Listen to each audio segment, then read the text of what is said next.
quando a gente vê as narrativas dos milagres, a questão não é o milagre em si, é mostrar quem Jesus é.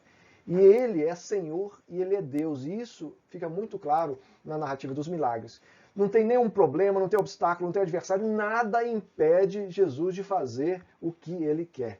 E os milagres vão expor essa identidade e esse poder dele. Olha lá, João 6,14 diz assim: este é verdadeiramente o profeta que devia vir ao mundo, as pessoas falaram. Depois João 7,31 diz assim, a pessoa pergunta, quando vier o Cristo, porventura fará maiores sinais do que esse homem tem feito?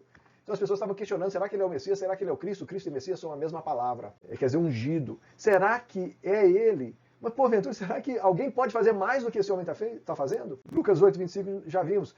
Quem é esse que até o vento e as ondas do mar obedecem a ele? Ele repreende e elas obedecem. Quem é esse?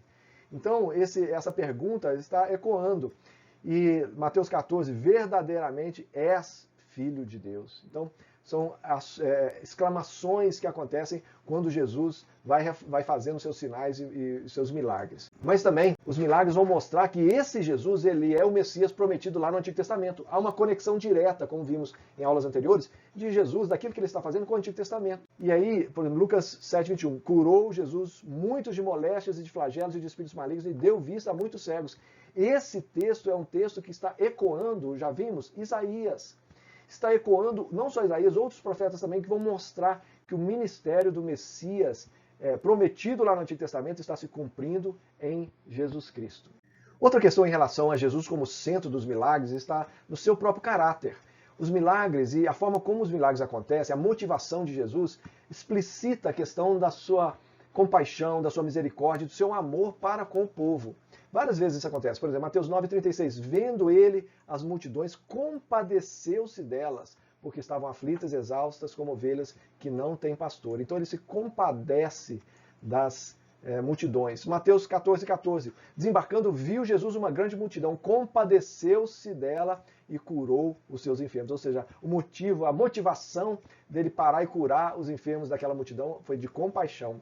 Quando ele se encontra lá com Lucas 7,13, com o enterro do filho da viúva lá de Naim, ele diz assim, vendo a viúva, o Senhor se compadeceu dela. Não foi só das multidões, uma viúva toca o coração compassivo do Senhor Jesus e ele age com milagres. Então mostra também esse Jesus que é o nosso Deus, um Deus amoroso, um Deus misericordioso, um Deus compassivo. E também mostra que Jesus, ao curar, ao salvar, ele está trabalhando com corpo e espírito.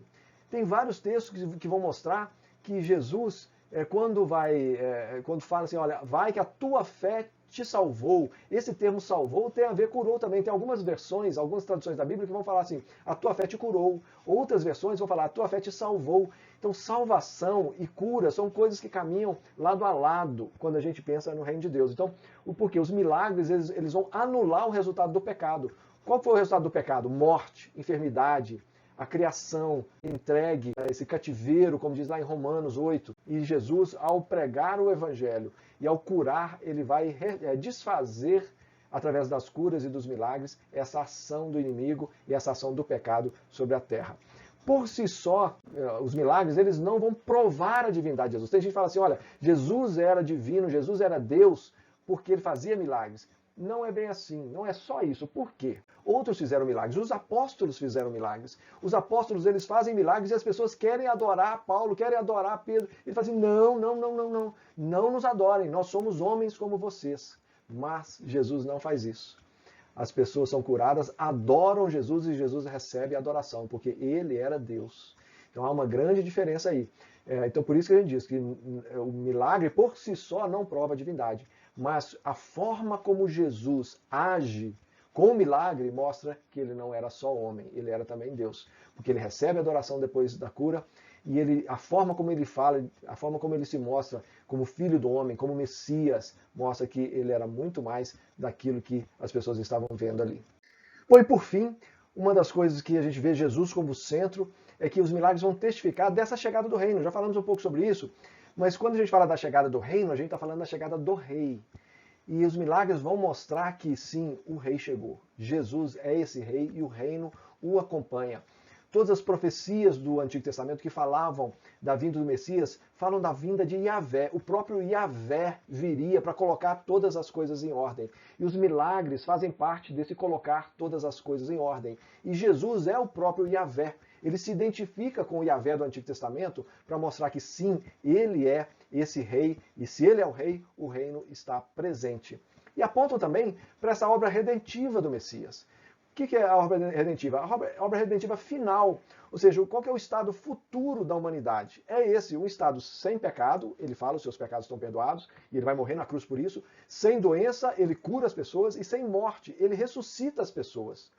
Ele ressuscitou Lázaro, ele ressuscitou o filho da viúva de Naim, e ele ressuscita a filha de Jairo, para mostrar que, sim, a ressurreição vem.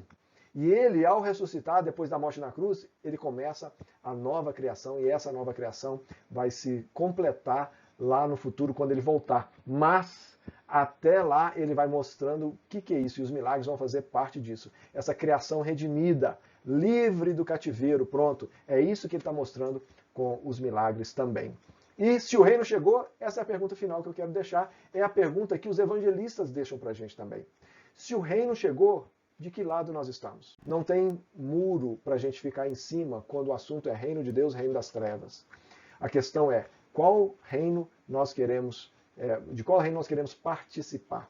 Em qual reino nós queremos ficar? E essa, ao analisarmos os milagres, essa é a pergunta que fica para nós. Qual reino você e eu queremos ser, de qual queremos participar?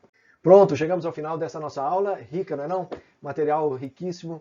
E é muito bom a gente ver com detalhes isso, e quando a gente lê depois de novo os evangelhos, a gente vai tendo novas cores para a gente poder olhar para o texto, não é não? E na próxima aula nós vamos trabalhar um pouco sobre a proclamação do reino, como é que Jesus proclama esse reino e como é que é a resposta das pessoas em relação ao reino vai ser também. Nós vamos continuar navegando aí nessa onda do reino de Deus, ok?